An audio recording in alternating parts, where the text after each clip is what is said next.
बोलिए शिव शंकर भगवान की जय। प्रिय भक्तों, श्री शिव महापुराण के रुद्र संहिता द्वितीय सती खंड की अगली कथा है। दक्ष के यज्ञ की रक्षा के लिए भगवान विष्णु से प्रार्थना।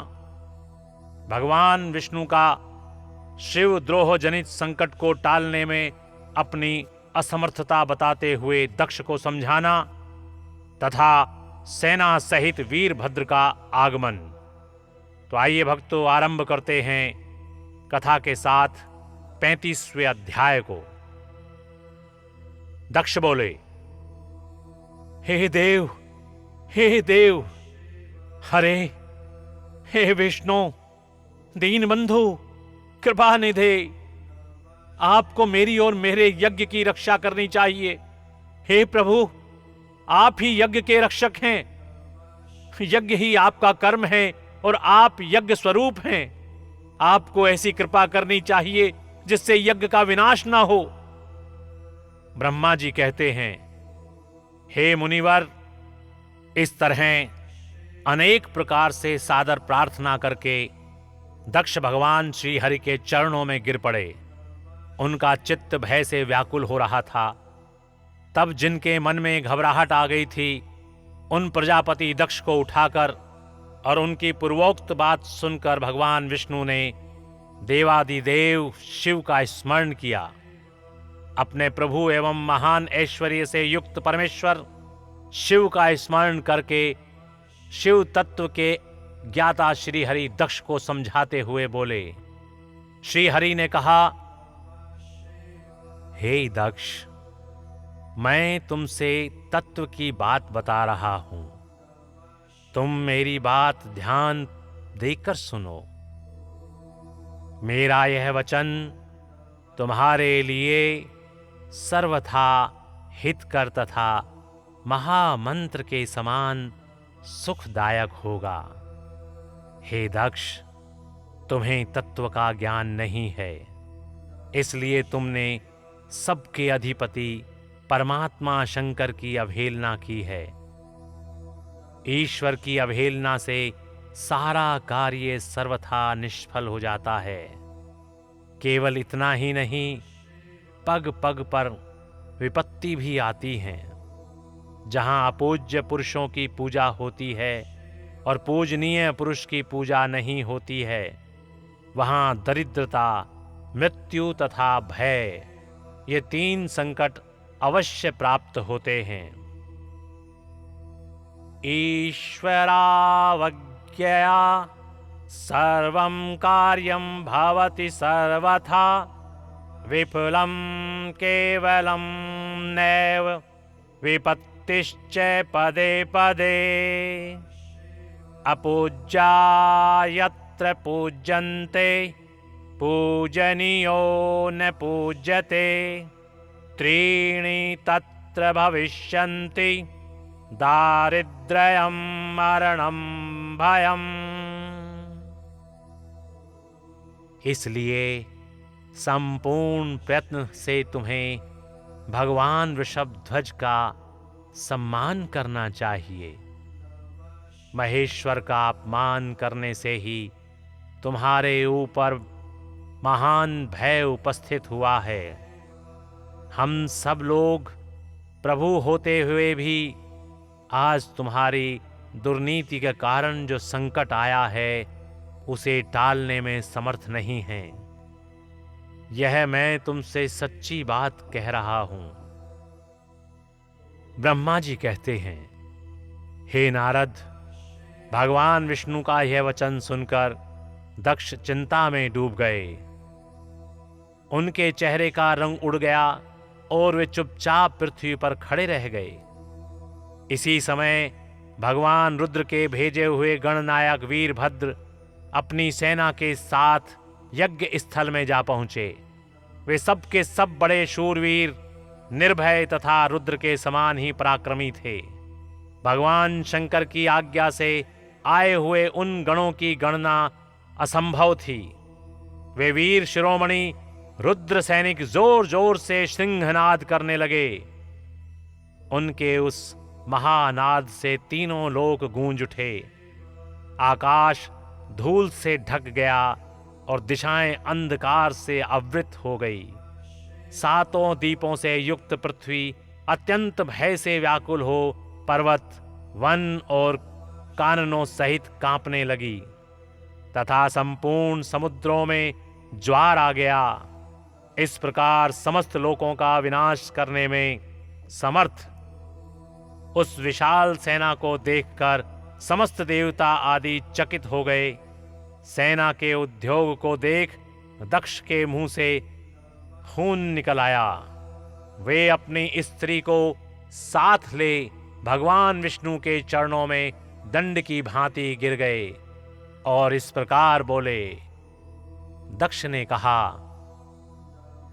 विष्णु महाप्रभु, आपके बल से ही मैंने इस महान यज्ञ का आरंभ किया है। सत्कर्म की सिद्धि के लिए आप ही प्रमाण माने गए हैं। विष्णु, आप कर्मों के साक्षी तथा यज्ञों के प्रतिपालक हैं। हे महाप्रभु, आप वेदोक्त धर्म तथा ब्रह्मा जी के रक्षक हैं। अतः प्रभु, आपको मेरे इस यज्ञ की रक्षा करनी चाहिए, क्योंकि आप सबके प्रभु हैं। ब्रह्मा जी कहते हैं, दक्ष की अत्यंत दीनतापूर्ण बात सुनकर भगवान विष्णु उस समय शिव तत्व से विमुख हुए दक्ष को समझाने के लिए इस प्रकार बोले। श्री विष्णु ने कहा, हे दक्ष, इसमें संदेह नहीं है कि मुझे तुम्हारे यज्ञ की रक्षा करनी चाहिए, क्योंकि धर्म परिपालन विषयक जो मेरी सत्य प्रतिज्ञा है वह सर्वत्र विख्यात है। परंतु दक्ष, मैं जो कुछ कहता हूं उसे तुम सुनो। इस समय अपनी क्रूरतापूर्ण बुद्धि को त्याग दो। देवताओं के क्षेत्र नैमिषारण्य में जो अद्भुत घटना घटित हुई थी उसका तुम्हें स्मरण नहीं हो रहा है।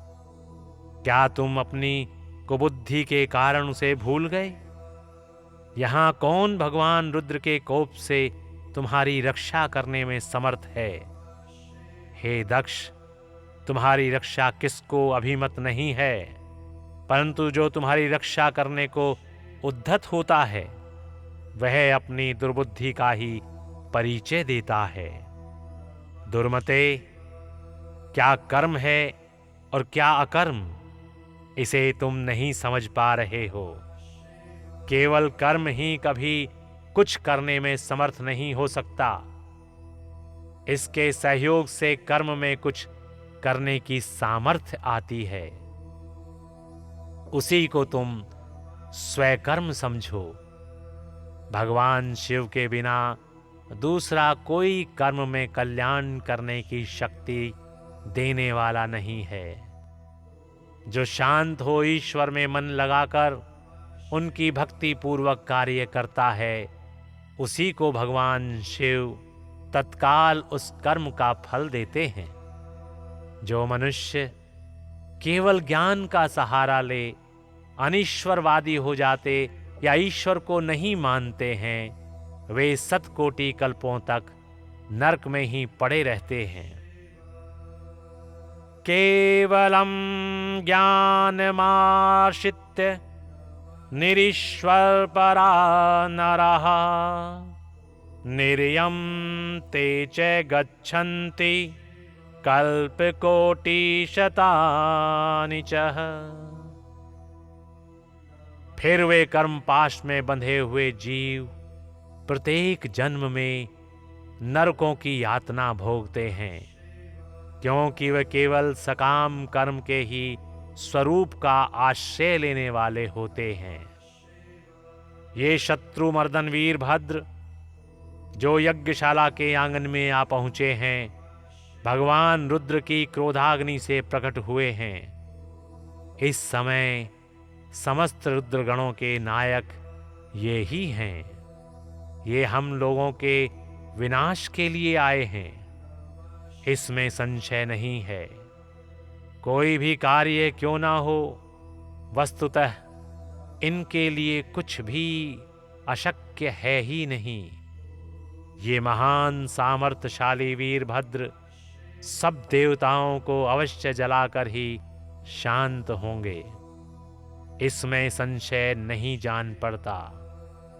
मैं भ्रम से महादेव जी की शपथ का उल्लंघन करके जो यहाँ ठहरा रहा, उसके कारण तुम्हारे साथ मुझे भी इस कष्ट का सामना करना ही पड़ेगा। भगवान विष्णु इस प्रकार कह ही रहे थे कि वीरभद्र के साथ शिवगणों की सेना का समुद्र उमड़ आया। समस्त देवता आदि ने उसे देखा।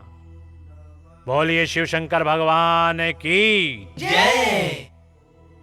प्रिय भक्तों, श्री शिव महापुराण के रुद्र संहिता द्वितीय सती खंड की ये कथा और 35वां अध्याय यहाँ पर समाप्त होता है।